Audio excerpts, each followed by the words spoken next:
name's Christopher Fitzer, and I'm the properties master at TheatreWorks. I am thrilled to invite to this conversation Andrea Bechert, who's been a longtime scenic designer, collaborator, family member here at TheatreWorks. Welcome, Andrea. How are you? I am doing okay. I am safe. We had to evacuate with a fire the past few days. We actually had to evacuate on my mom's 85th birthday on that evening. She's here from Tucson visiting. So we are all staying with some wonderful friends in Mountain View. All of the pets are safe, and I also have 4 chickens who have a new foster home in Monterey. So everybody made it out okay, but unfortunately I had to leave everything else behind. Well, that's certainly a memorable birthday. It is. It is indeed. But we're all safe, and that's the most important thing. It is. It is. So, Andrea, you have designed 35 productions at TheatreWorks, with your most recent credits being last season's The Language Archive, and then the season before you did Native Gardens and Fun Home. And for Fun Home, you won the Bay Area Theater Critics Award for set design. 35 productions. That's quite a feat. How did your relationship with TheatreWorks first begin? Well, I was very persistent. I after grad school, I went and worked a year in New York City, and I liked it, but my heart has always been on the West Coast, particularly the Pacific Northwest. I was born in Vancouver, British Columbia, Canada, and I've always loved the San Francisco Bay Area. And I thought, if I don't leave New York now, I'm not going to leave for quite a while. So I moved to San Francisco. I had no contacts, no friends there, just started working in theater, doing whatever I could. I got hired at the Mountain View Center for Performing Arts, where I would see TheatreWorks come in and do fantastic shows. I kept sending letters to lots of theater companies, including to TheatreWorks, and I got several very nice rejection letters back, until finally one day, Kelly was in the scene shop at the Mountain View Center, and I was the supervisor, and I kept introducing myself, saying, "It's so nice to see you again. I'm Andrea Bechert. I sent you a resume. If there's ever anything I can do for you." And finally he said, "Would you be available?" I don't know if they lost a designer or if it was short notice or something, but of course I was available, and I've never looked back. But I still kept that last rejection letter I got from Kelly, just as a little triumphal, if you persist, you can overcome. So I still have that, and it means a lot to me. And working at TheatreWorks, it is by far my favorite company and my favorite group of people to work with. It's really a family. Sometimes we spend more time with people in tech and in the theater than we do our own families. And so we really do become a really close family, and I'm very grateful for that. So speaking of Robert Kelly, of those 35 productions, 19 of them, which is more than half, were directed by Robert Kelly.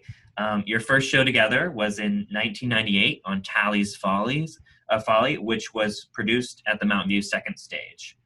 Can you describe your relationship with Kelly and how it created such successful collaborations on shows like Dolly West Kitchen, To Kill a Mockingbird, Sweeney Todd, and many, many more?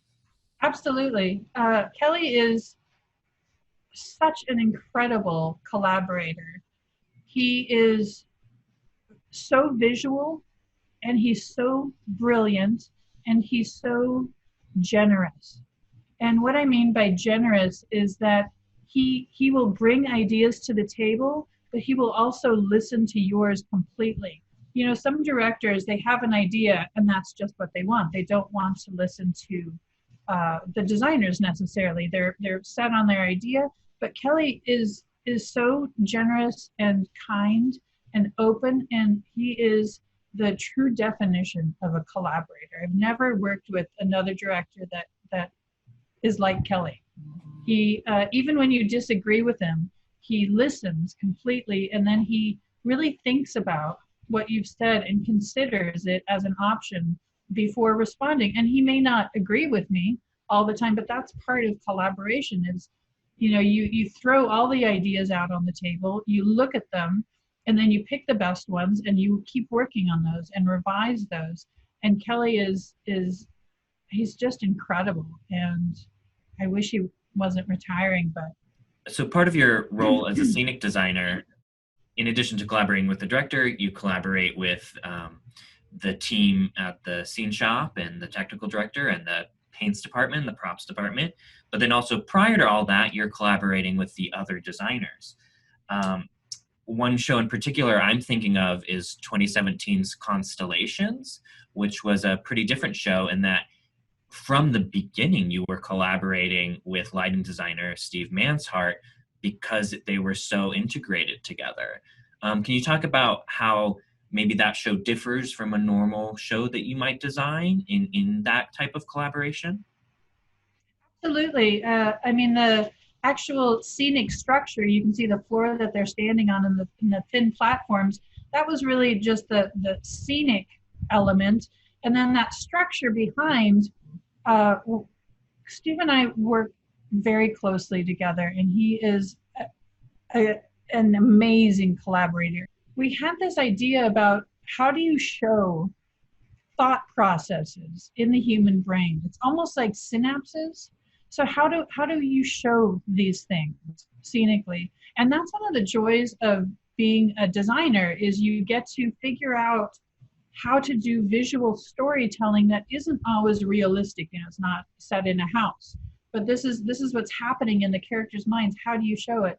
And so I was thinking, I did a lot of research in synapses and how the brain works and fires, and was inspired by some of those images and said to Steve, there's this crazy idea. I don't know if we can do it. And he just jumped with it and figured out how we can light up this structure that was really a three-dimensional structure of what I think is like how a brain would work, right? So you can follow the patterns, and then you can follow them when they change. When the thoughts change, it takes a different route or a path. And he exceeded my expectations with the colors that we can do and how he can light it and how he can light those little intersections where the thoughts can then diverge. They can take one path or another path. And it was magical. And actually, I looked at Facebook today, and I posted a picture of Constellations exactly 3 years ago today. So that was, it just warmed my heart looking at that, because it was such a cool production. And Cliff did an amazing soundtrack to it too. So when you walked into the house, you saw the structure and it was gently moving, and the sound it was so appropriate. And my favorite thing to do before the house opened, before the audience came in, was to go and stand on stage in the center of it and just kind of watch it all move. That was true magic on stage for me. So continuing the theme of collaboration, I've done props work for you on 9 shows, and 8 of them being as the props master over the past 5 seasons. One of the standouts for me is Outside Mullingar.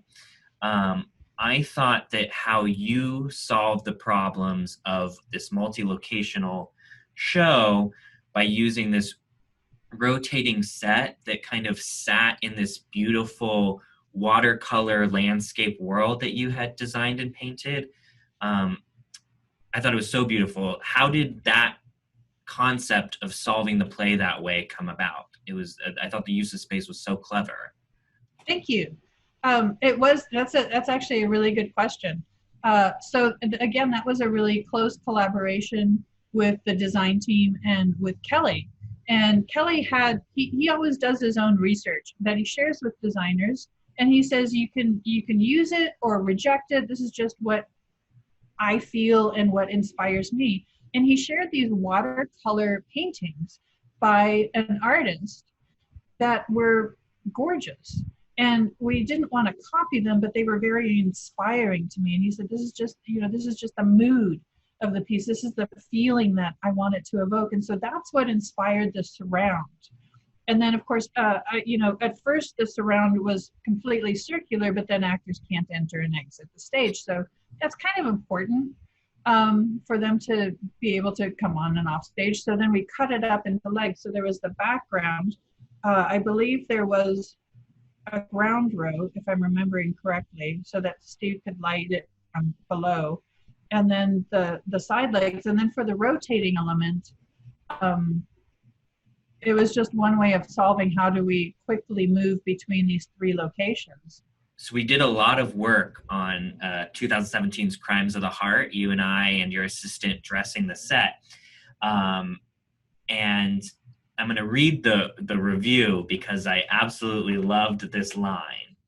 The San Francisco Chronicle remarked, "The humor is apparent before the show even starts, thanks to Andrea Bechert's trinket, besotted set. The McGrath's home is one in which ornamental plates hang on the wall next to a fly swatter, as if a filthy, banal instrument of death were also a priceless family heirloom." I just love that review because it's exactly what we were going for. She got it. Mm-hmm. I remember when we were dressing that set, you were like, well, they would have to have a fly swatter. It's the South. And they would have their windows open, there'd be flies. But they wouldn't want it just hanging there. So let's put things next to it as if to distract from it, to make it look nice, because that's the type of thing these women are. And I just love that the reviewer instantly knew that that's who these people are from before the show even started. Mm-hmm. So yeah, if you can kind of talk about how you approach dressing and especially for like a home where its characters live there and how that kind of comes about for you. Absolutely. It has to look realistic. It has to look lived in. So you have to understand the characters, not only what's happening in the play, but what happened before the play. This house, in my opinion, has been in their family for generations, right? So grandma lived there, maybe grandma's mom lived there before that. And so there's going to be objects there that have been in the family for a long time. And that doesn't mean just, dressing it with whatever you can find. You really have to think about what those are. And the success in that was that you were brilliant in what you brought to the table.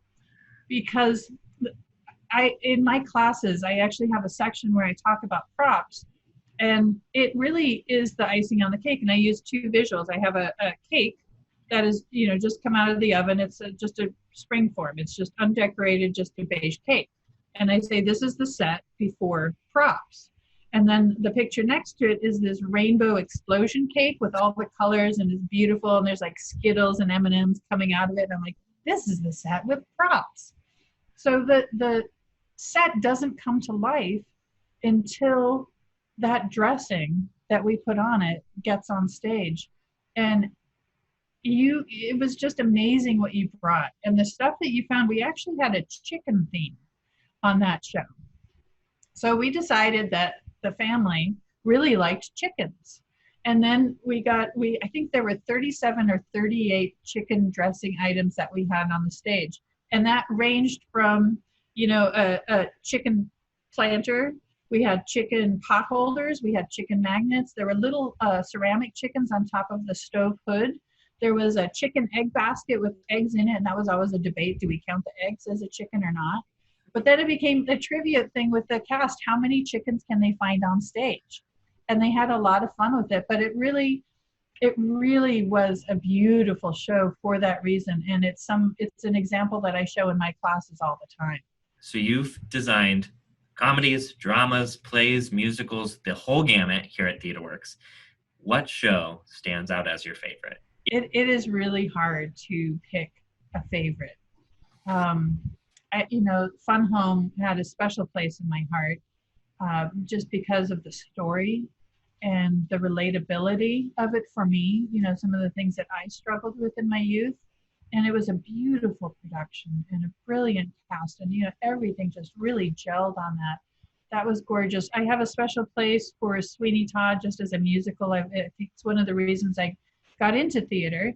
I saw the production of Sweeney Todd with Angela Lansbury when I was in high school, and I thought, I gotta do this. this music is amazing and the storytelling is brilliant. And I still have a VHS recording that I recorded when it was shown on PBS at the time. So I love Sweeney Todd, always have. Bat Boy at the Lucy Stern was another one of my favorites because it's hysterical. It is a hysterical musical. Tally's Folly was beautiful. You know, that was a moth-eaten fairy tale, basically. Had this how the set looked. To Kill a Mockingbird, amazing. 20th Century. I mean, there's so many wonderful productions, and it would be very, very difficult to pick a favorite. But I say that my favorite shows are the ones that I do at TheatreWorks by far. Well, we love working with you here. And Thank you. we're very much, once we get back to making theater, looking forward to working with you again, you know? Yes, the yes. next season. Yeah, we've had some delays. Yeah. And I keep getting excited and then we're delayed again. But I know we will be back because theater has survived for thousands of years. We have faced horrendous plagues before, world pandemics. We've faced those. We've been outlawed. We've been imprisoned. And yet it keeps coming back. So this isn't going to stop us. It's just a little pause. Right. Well, it's been a joy talking with you. So thank you so much for coming on and talking about your tremendous career of designs at TheatreWorks. Thank you. I really appreciate it.